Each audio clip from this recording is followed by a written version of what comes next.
Good morning, students. This is your English class. Now we are studying chapter 4.1 of Unit 4 in your English literature book. That is about the topic Our Quaking Planet. Students, in the previous class, we have already studied the first part of this chapter. Today in this class, we are going to study the second part of this chapter. So students, let's open page number 96 in your English literature book and start read from here. On an average, only one earthquake in about 500 causes any damage. Okay? On an average, एक earthquake का 500 causes रहता है, regions रहता है, जो कि बहुत सारा डैमेज कर देता है. But some earthquakes are so powerful that they can cause horrible damage. But कुछ earthquakes इतना पावरफुल होता है जो कि हॉरिबल डैमेज कर देता है, भयानक डैमेज कर देता है. कुछ earthquakes इतना पावरफुल रहता है वो भयानक डैमेज कर देता है.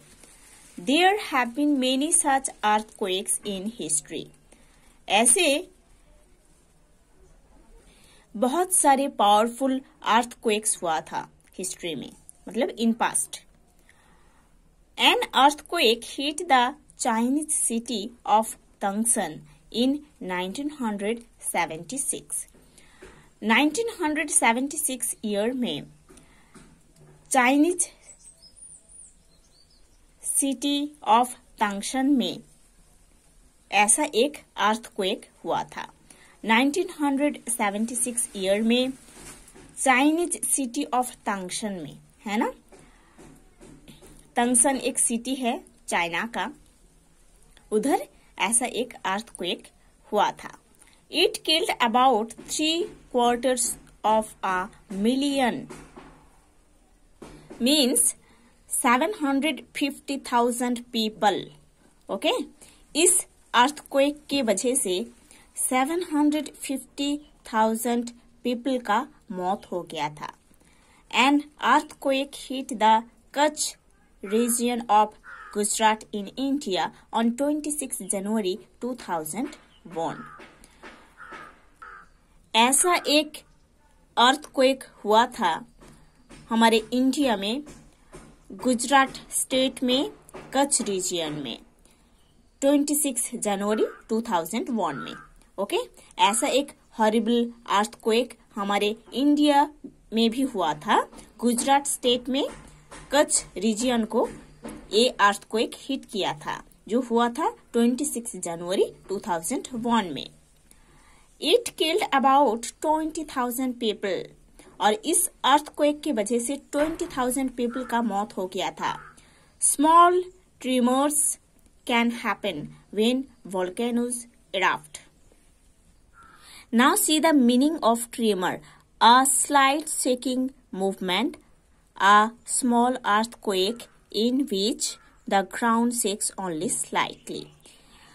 ट्रिमर का मतलब होता है एक स्लाइट शेकिंग मूवमेंट, मतलब धीरे धीरे वाइब्रेट होना, मतलब इतना तेज से नहीं, एक स्मॉल वाइब्रेशन जो होते हैं, ठीक है.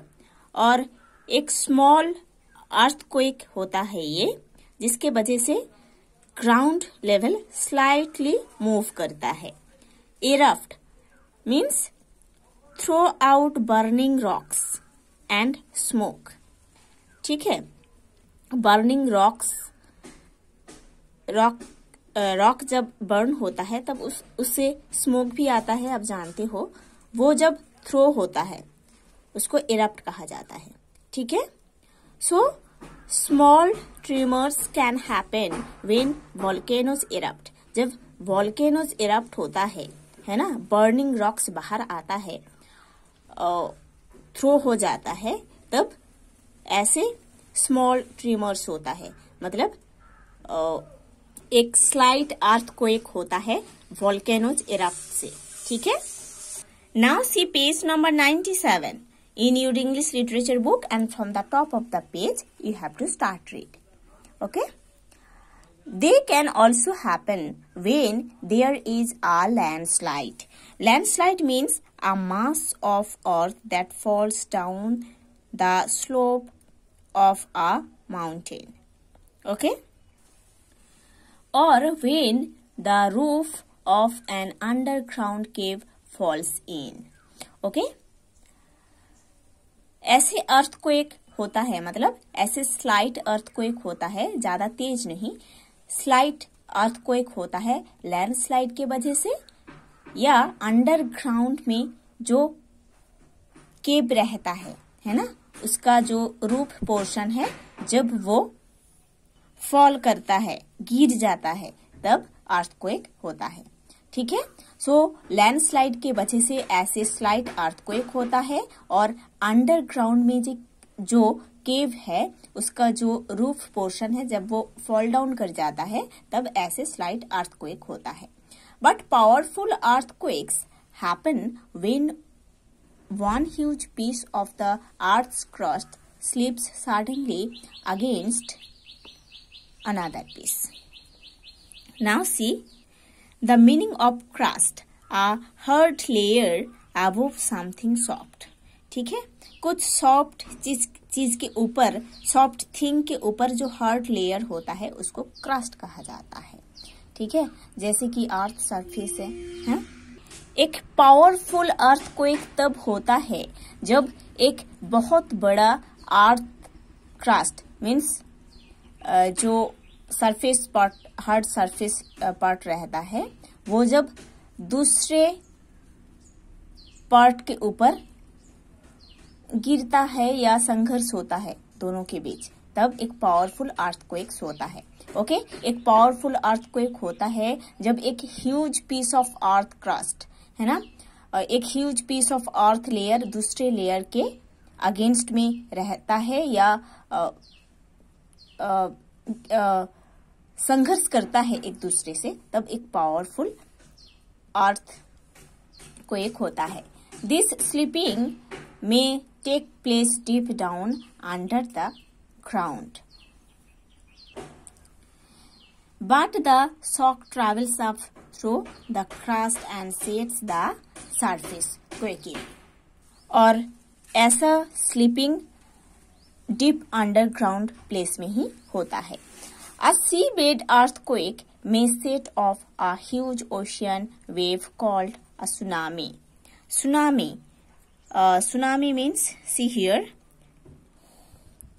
अच्छा, pronounced as tsunami, an unusually large sea wave produced by an earthquake, है ना। अर्थक्वेक के वजह से जो सी वेव बनता है बहुत ह्यूज, उसको सुनामी बोल रहे हैं।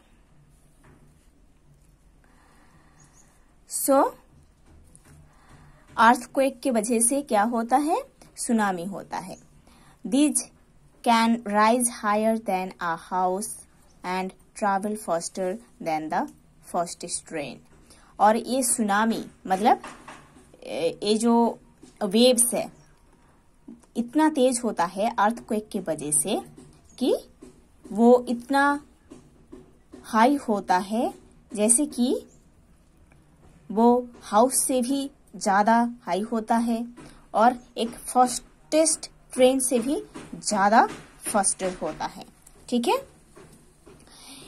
जो सुनामी होता है अर्थक्वेक की वजह से जो वेव्स बनता है सी बेड में, तो वो इतना ऊंचाई तक जाता है और इतना तेज से वो जाता है कि एक फास्टेस्ट ट्रेन से भी ज्यादा तेज से वो जाता है। On March 11, 2011, a deadly tsunami killed over 20,000 people and caused widespread destruction in Japan. Deadly means very dangerous, causing death. Okay, very dangerous, causing death. So on March 11, 2011, इस ईयर में और इस डेट में एक सुनामी हुआ था जो कि 21,000 पीपल का मौत हो गया था उस सुनामी में। ठीक है, और जापान में एक वाइड स्प्रेड डिस्ट्रैक्शन हुआ था। ठीक है। The earth's crust has in it about 20 plates made of solid rocks। जो अर्थ's crust रहता है, जो अर्थ's crust होता है, उसमें 20 ह्यूज प्लेट्स रहता है सॉलिड रॉक्स का। ठीक है। जो अर्थ क्रस्ट है वो कॉन्सिस्ट करता है 20 प्लेट्स, जो कि सॉलिड रॉक से बना हुआ रहता है। We call them tectonic plates. इसको हम टेक्टोनिक प्लेट्स बोलते हैं। These plates are very huge in their size. ये जो प्लेट्स है साइज में बहुत बड़ा होता है। They are constantly moving but very slowly. ये जो प्लेट्स रहता है ना 20 प्लेट्स, ये कॉन्स्टेंटली कंटिन्यू मूव करता है बट बहुत धीरे धीरे मूव करता है। Most big earthquakes are caused by the movement of this plates. जो मोस्ट बिग अर्थक्वेक होता है, जो सबसे खतरनाक डेंजरस अर्थक्वेक होता है, जो सबसे पावरफुल अर्थक्वेक होता है, ये प्लेट्स के मूवमेंट की वजह से होता है। Mostly these plates slide past one another and nothing unusual happens। Mostly क्या होता है, ये जो प्लेट्स रहता है वही प्लेट्स मूवमेंट के टाइम धीरे धीरे एक दूसरे से क्रॉस करता है, पास करता है। ओके, तब कुछ नहीं होता है। बट कुछ टाइम ऐसे होता है, they get locked together and can not move. दोनों प्लेट्स साथ में चिपक जाता है। ठीक है। कभी कभी ऐसे होता है कि मूवमेंट करने के टाइम दोनों प्लेट क्या होता है, एक दूसरे से चिपक जाता है। कैसे? सपोज कोई प्लेट दूसरे प्लेट के ऊपर से गया, ऊपर से पास कर रहा था तो दोनों चिपक गया। और सपोज किसी प्लेट दूसरे प्लेट के नीचे से जा रहा था, मूवमेंट कर रहा था, वो एक दूसरे से चिपक गया किसी कारण। ठीक है। तब क्या होता है, जब दोनों प्लेट एक दूसरे से चिपक जाता है तब मूव नहीं कर पाता है। And when this happens pressure begins to build up. जब ऐसे दो प्लेट साथ में चिपकता है तब एक प्रेशर क्रिएट होता है। देन वन डे सडनली क्या होता है, the locked plates break free. जो लॉक्ड प्लेट्स रहता है ना, जो प्लेट एक दूसरे से चिपक के रहता है, वो अचानक फ्री हो जाता है, मतलब एक दूसरे से अलग हो जाता है। ठीक है। Break free means get away from or out of a position in which something is struck or trapped. ठीक है। जब एक दूसरे से चिपक हुआ रहता है, जब वो एक दूसरे से अलग हो जाता है, उसको ब्रेक फ्री बोल रहे हैं। ठीक है। तो एक दिन क्या होता है, जो दोनों प्लेट चिपका हुआ रहता है वो एक दूसरे से अलग हो जाता है प्रेशर की वजह से। There is a big earthquake. तब क्या होता है, एक बहुत डेंजरस पावरफुल अर्थक्वेक होती है। The ground shakes so violently that it can release 10,000 times more heat than an atom bomb। जब वो प्लेट एक दूसरे से अलग हो जाता है तब इतना पावरफुल अर्थक्वेक होता है कि ग्राउंड इतना वायलेंटली हिलता है कि वो 10,000 टाइम्स हीट रिलीज करता है, एक एटम बॉम्ब से भी ज्यादा 10,000 टाइम्स ये हीट को रिलीज करता है। So students, you have to study to this portion. In the next class, we will study the next part of this chapter.